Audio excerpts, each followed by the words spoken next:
In January 1959, the Ural Mountains in Russia offered one of the most grueling winter environments on the planet.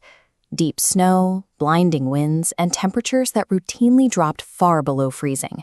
But Igor Dyatlov and his team of 9 hikers were prepared for it. They were young, but they were also heavily experienced mountaineers with elite certifications in winter survival.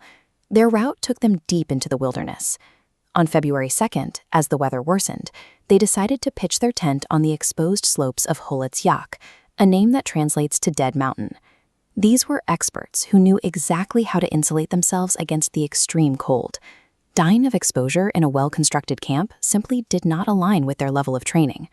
When the team failed to report back weeks later, search parties scoured the route. On February 26th, they finally found the campsite. The tent was half buried and completely abandoned. Inside the camp, the searchers found the thick canvas of the tent sliced open, not by an outside predator, but with a knife from the inside out. Leading away from the slashed canvas were 9 distinct sets of footprints, heading straight down the slope into -30°C winds.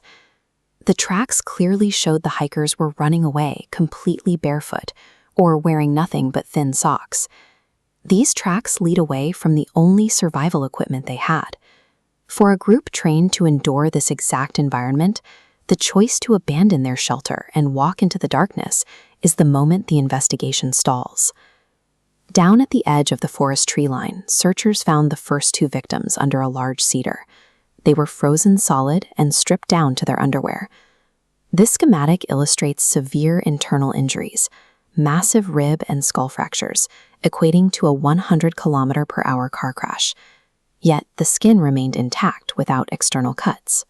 Autopsies revealed one hiker's eyes, tongue, and lips were completely missing. Finally, instruments detected high radioactive contamination on their clothing. The hikers fled in a blind panic, suffered internal blunt force trauma without external wounds, and ended up coated in radiation. This specific combination defies standard forensic profiling. The Soviet government initially pointed to a natural disaster, an avalanche.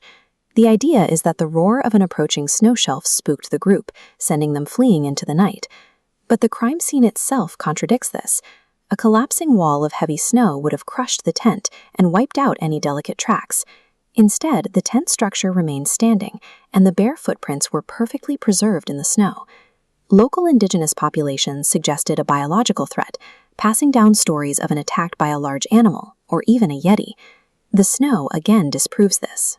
The search team found exactly 9 sets of footprints, all human.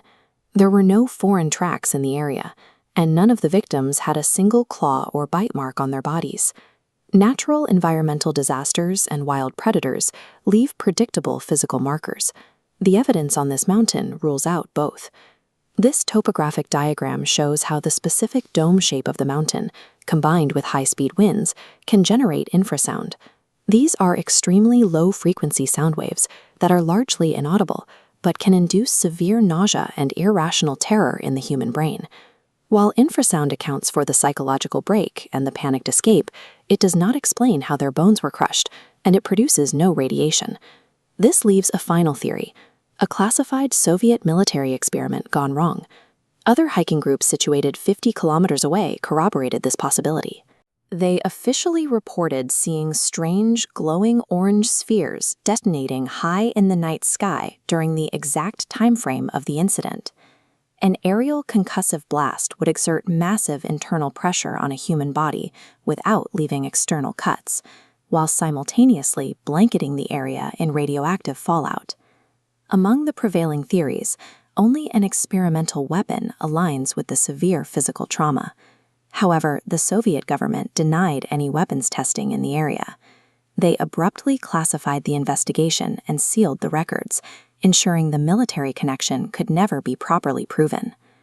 Over 60 years later, even with modern forensic modeling and dozens of independent reinvestigations, the events of that night refuse to align into a single cohesive timeline.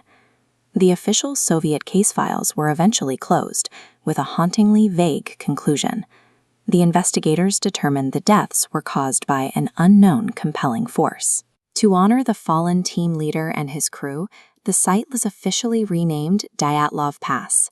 9 experts walked into the wilderness and encountered a force that completely overpowered their skills. Caught between extreme terrain and the absolute secrecy of a state government, the physical evidence remains a stark reminder that some events still successfully defy human understanding.